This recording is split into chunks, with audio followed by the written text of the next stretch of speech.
Salvo 22. Plutarch said, "He who would do great deeds must expect great suffering."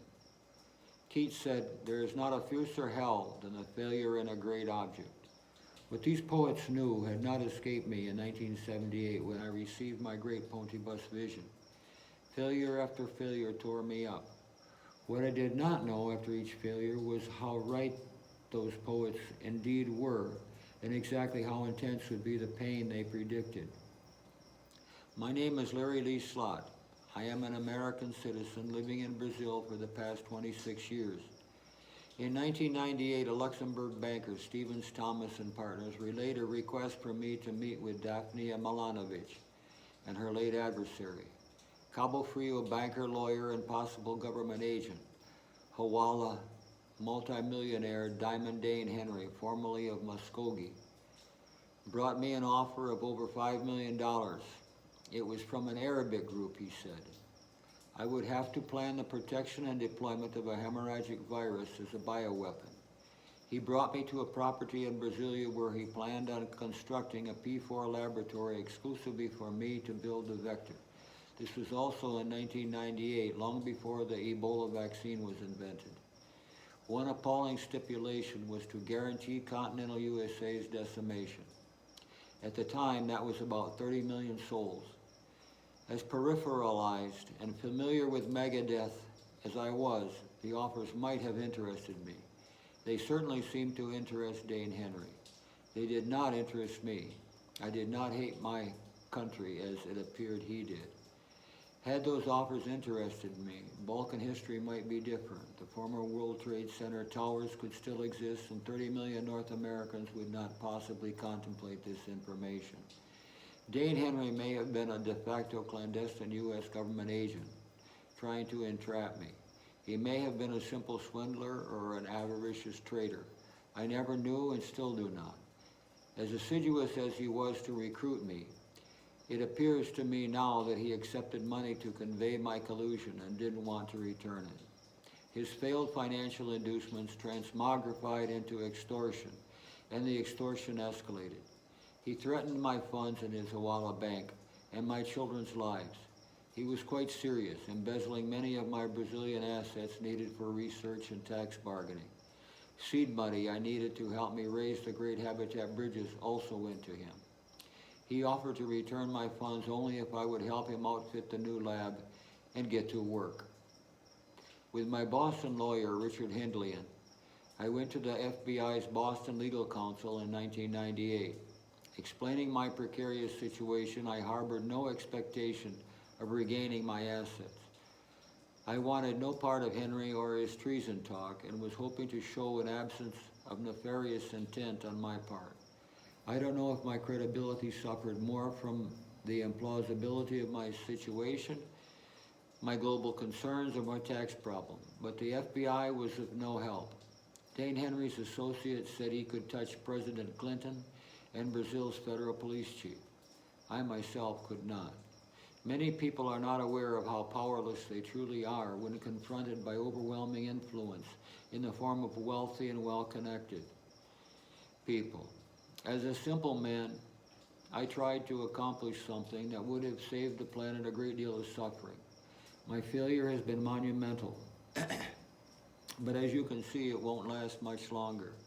I'm aging. Death may soon curtail my objectives. I have had 26 years to ruminate on all this. The American people should know the entire Ebola deployment story. Was it hubris? Did my belief in my own capacity to do that which I was asked to do by these criminals predispose me to such a swindle?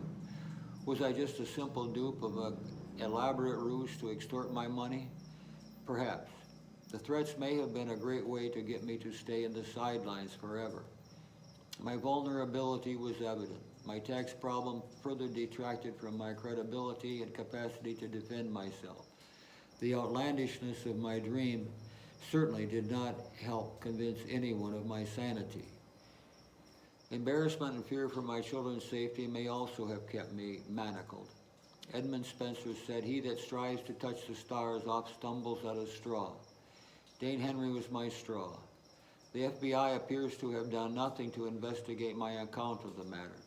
so they may indeed have thought it only a swindle. If they did investigate, it would have been easy for Dayne Henry to convince them of my mental instability. He thinks he can erect a transatlantic bridge. Right. Call Bellevue. Brazil has no extradition agreement with the U.S., so Dayne Henry did not have to even answer their questions. They may have talked to him and never bothered to even inform me of that perfunctory effort. Yet they knew, as an accomplished molecular biologist, I had the ability and opportunity to do what Dayne Henry told me he wanted of me. That alone should have meant there was sufficient reason to investigate a possible treasonous conspiracy. Dayne was a multimillionaire and well-connected. I was a guy with what most people would believe was a crazy dream. I would much more likely end up in the box than he. The possibility of 30 million hemorrhagic deaths of U.S. citizens was a grave matter nevertheless, and the FBI did nothing. Until I saw how large the Corona debacle grew, due to corrupt politicians and wealthy investors, I thought it was just my problem. The FBI's lack of interest in investigating or understanding what happened leaves me perplexed, to say the least. Just a cursory look at my pony bus novels would tell them what was there for all to see. Threats continued even after my visit to the FBI and a letter I published concerning it. I was between Scylla and Charybdis. To save my hostages to fortune, without becoming a terrorist myself, I went incommunicado in the jungle and did not return to either Rio or the U.S. I built a simple lab in Amazonia and experimented with steel-reinforced concrete tetrahedral architecture in less pretentious ways. I have been living with natives of the Amazon headwaters now for 26 years. Publishing the Dayne Henry Ebola deployment story here is the best way I can think of without FBI help to protect my country and my progeny from Dayne Henry and his Kaderi monsters. My children have left the security of home and gone their own ways. Removing Dayne Henry's anonymity takes away much of his capacity to do harm.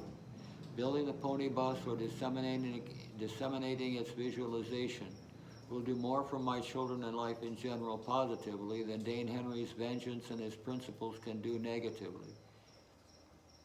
If Dayne Henry was a legitimate traitor, and if I was weaker, millions of people in the greater USA might have died terrible hemorrhagic deaths. I have not heard about Dayne Henry in decades, and I don't know if he's still alive. He and his minions may still be operating in Rio. Hawala reaches everywhere. Who were his buyers, the ones attempting to force me to make Ebola deployable? Was it a terrorist cell or some enterprising other? Who has the most to gain by removing billions of souls from the face of the earth?